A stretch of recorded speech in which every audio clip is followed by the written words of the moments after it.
Hello YouTube, this is Logan Film Studios with LEGO Transformers Accelerator.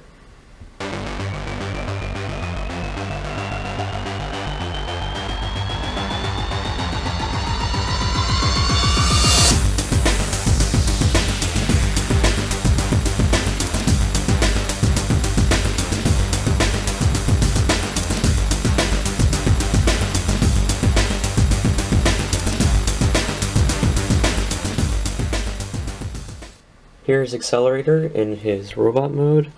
Obviously it's a motorcycle. I couldn't tell you which one. I'm not really a car expert or a motorcycle expert. I just kind of took pieces that I thought looked like a motorcycle and put it together. So, I mean, if it looks like any specific kind, then I guess tell me in the comments.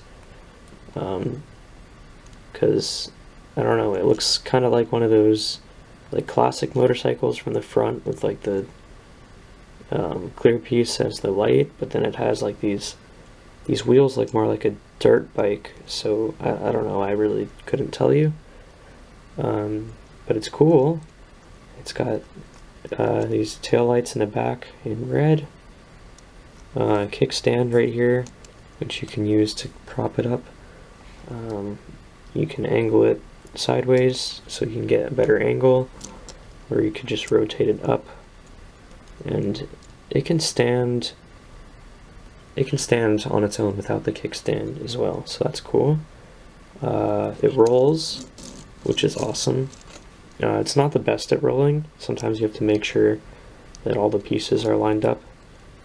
Sometimes this top part will add friction to this wheel, so you gotta make sure it's a little bit out of the way. And these sides will create a little bit of friction. But if everything's lined up, then it rolls pretty well. On the other side, there's this exhaust pipe here, which will become more important in robot mode. It sort of has a seat thing here, I guess. I don't know.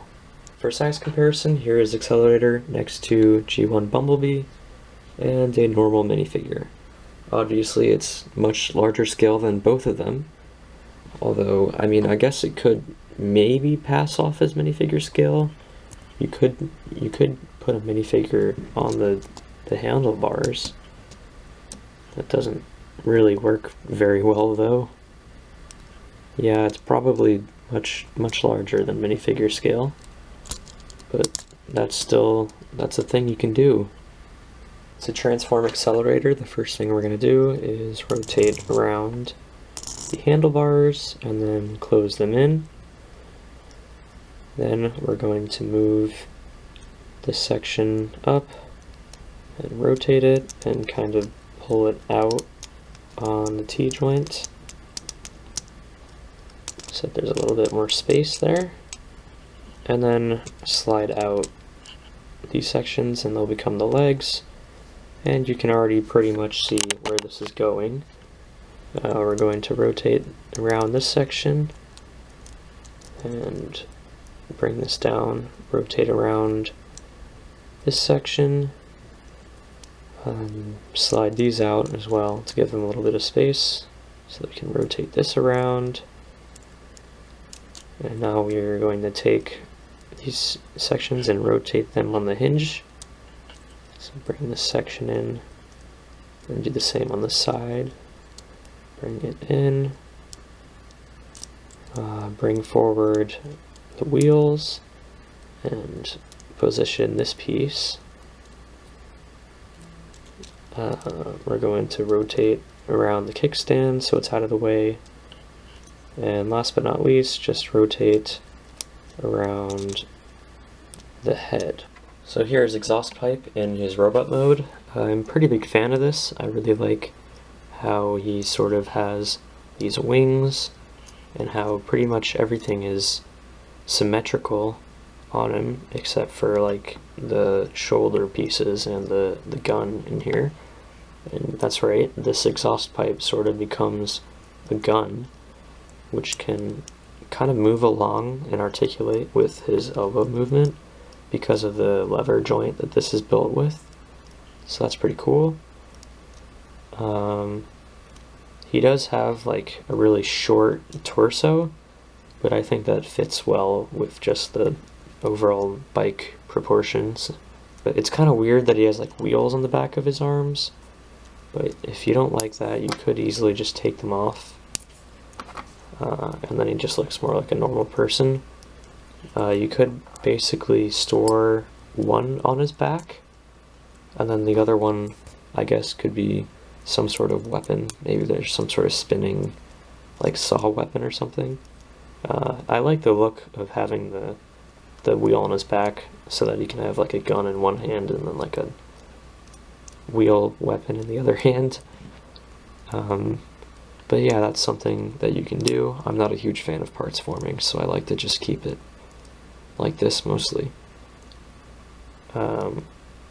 He does have a little bit of trouble standing because of how small the feet are. He's pretty top heavy overall. Oh wow, I got it first try. But in general, he's pretty hard to stand. But other than that, he's pretty cool. For articulation, you can rotate the head, you can rotate the arms forward and back and in and out on the T-joint. You can bend the elbow this far, rotate the waist on the T-joint, and then you can bring the legs forward and back, and the knees can bend really far. So you can get some pretty dramatic poses using that. For size comparison, if I can get this to stand, is it going to stand? Yes, it is going to stand. For size comparison, here he is with a minifigure, which again, it's not the worst scale, but he is a little bit big. And here they are with G1 Bumblebee. That's about it for LEGO Transformers Accelerator, and I'll see you guys next time with my next LEGO Transformer.